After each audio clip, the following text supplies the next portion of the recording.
내년 총선이 1년여 앞으로 다가온 가운데 게임의 규칙인 선거제 개편에 대한 국회 차원의 논의가 우여곡절 끝에 시동을 걸었습니다.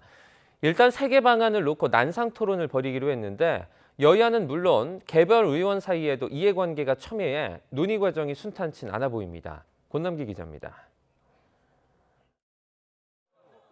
단 한 표 차이로 승패가 갈리는 소선거구제의 승자 독식 구조, 이로 인한 거대 양당의 극한 대립은 우리 정치가 풀지 못한 오랜 숙제였습니다.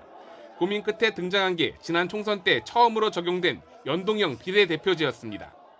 공직선거법 일부 개정 법률에 대한 수정안은 가결되었음을 선포합니다. 정당 득표율과 지역구 의석을 연동하는, 쉽게 말해 정당 득표율보다 지나치게 많이 지역구 의석을 가져간 정당엔 비례 의석을 덜 주는 게 핵심이었습니다.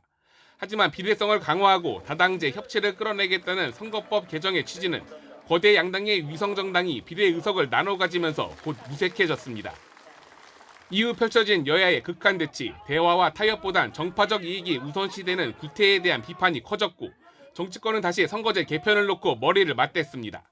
내년 총선에 적용할 선거제 개편안을 3개로 압축했습니다. 국민들이 바라는 우리 국회, 정당, 정치의 모습을 구현할 수 있는, 크게 지역구 의원은 선거구마다 한 명을 뽑는 현행 소선거구제를 유지하되 비례대표 의원 선출 방식에선 병리편과 준연동형으로 차이를 둔 1안과 2안.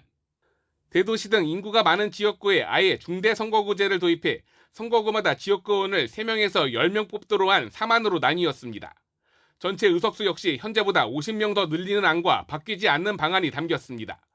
한마디로 일반 유권자는 선뜻 이해하기조차 힘든 고차 방정식이 된 건데 결국 링에 오를 선수들의 밥그릇 다툼 때문이란 지적이 적지 않습니다. 의원 정수 확대 방안은 현행 253석인 지역구 의원의 반발을 고려한 측면이 강하고 대도시에만 중대선거구제를 도입하는 안은 지금도 몇 개 시군을 관할하는 농어촌 지역 의원들의 입김이 당겼다고 볼 수 있기 때문입니다. 비례대표의 확대는 정치의 합의제를 확대할 수 있는 핵심 기제다. 같은 당내에서도 여당은 영남권 의원들이, 민주당은 수도권 의원들이 한 명만 뽑는 현행 소선거구제를 선호하는 기류가 강합니다. 여기에다 국회의원 정수를 늘리는 것에 대한 국민적 반감, 비례대표 의석만 늘리는 것에 대한 지역구 의원들의 불만, 수도권 편중에 대한 우려까지 다른 쟁점도 산적해 있습니다. 늘리자고 했을 때는 국민적 저항이 발생하기 때문에 저는 아무것도 못한다. 선거법 개정 법정 시한을 불과 한 달도 채 안 남긴 상황에서 정치권이 공통분모를 찾는 과정이 쉽지 않을 거란 관측이 나오는 이유입니다. YTN 권남기입니다.